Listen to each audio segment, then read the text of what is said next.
Welcome to Podkey Wellness, where today's stories connect emotions, resilience, perception, and some surprisingly revealing spycraft.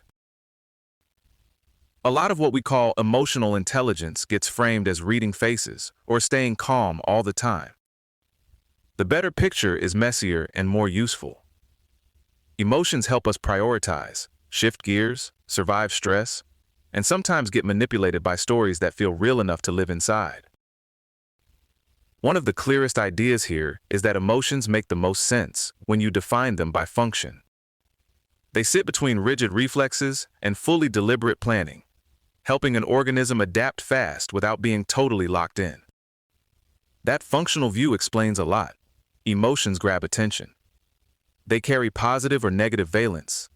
They scale up and down from mild worry to panic, and they can stick around while a threat or goal is still unresolved. It also makes emotion research broader. If you define emotion by what role it plays, instead of by one brain region or one feeling in the chest, you can compare across species and even ask whether something like that organization could show up in AI. Conscious experience is still the harder, separate question. Feeling afraid is not the same thing as having the functional state that organizes fearful behavior. That distinction matters because if you define emotion only by subjective feeling, a big chunk of emotion science turns into consciousness research. And the systems can come apart. In one amnesia case, people could still feel sadness for minutes after they'd forgotten the reason they were sad. There's also the patient known as SM, who didn't show normal fear to outside threats like snakes or haunted houses, but did have full panic when inhaling carbon dioxide. That's a strong reminder that external alarms and internal alarms can run on different circuits, even when we bundle them together under the same everyday word. Another useful correction. Regulating emotion does not mean eliminating it. When normal emotional responses are badly disrupted, as in extensive frontal lobe damage, people can struggle with decision-making, motivation, organization, and choosing among options. Emotions are part of how we assign value and move through life. So healthy emotional intelligence looks more like flexibility. You want a repertoire. You want to be able to shift strategies depending on the situation, not be endlessly empathic or hyper-attuned every second of the day. That's why healthy variability matters. It's a bit like heart rate variability. The goal isn't flatness. The goal is being able to move your arousal and attention where the moment asks for it. A lot of training starts with granularity, which is just the ability to tell one internal state from another. If you can distinguish dread from embarrassment or agitation from grief, you get more leverage. And the label does not have to be verbal. It can be an image, a body map, or some other internal category that helps you sort what's happening. Repeated practice can also make regulation feel less effortful. There's the ice bath self-experiment, and there are parallels in extreme endurance events, where people learn that acute suffering right now does not automatically predict how the next hours will feel. Over time, calmer breathing and heart rate responses can generalize, which is encouraging if you've ever had the deeply human experience of assuming one awful minute means the whole day is doomed. Cognitive reappraisal can help, but it has a trap.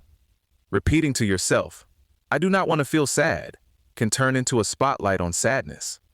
Often it works better to interrupt earlier through situational choices or strategies that fit the individual. Even short rituals matter here.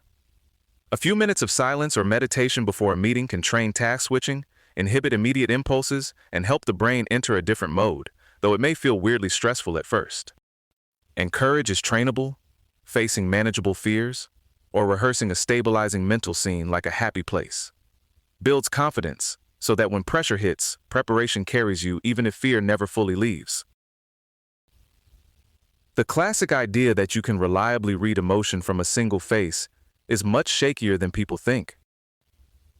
A lot of famous studies use posed actor expressions and multiple choice answers, which makes agreement look much cleaner than real life.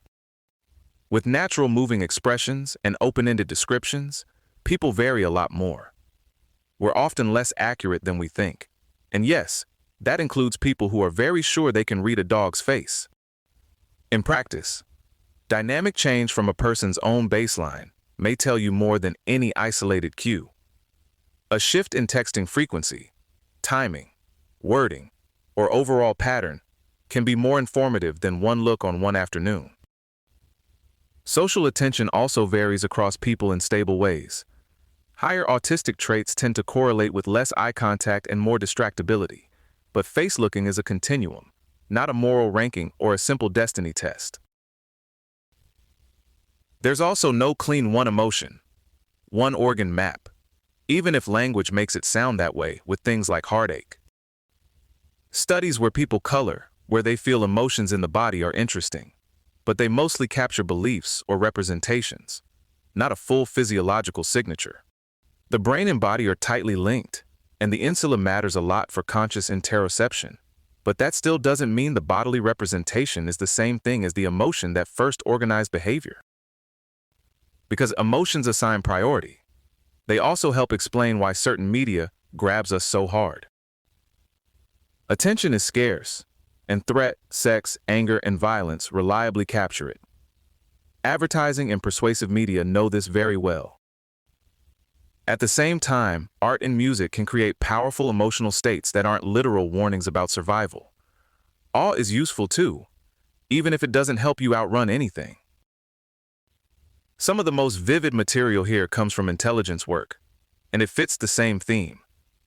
People believe worlds, not isolated facts.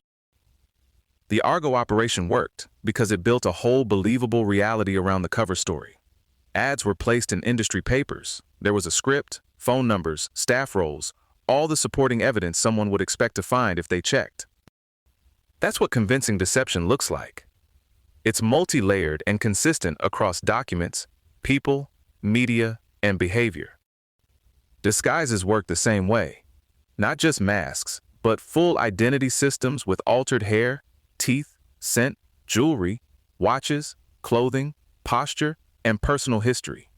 In some cases, advanced masks could create a convincing twin or shift apparent ethnicity or gender. The tools got wonderfully specific too.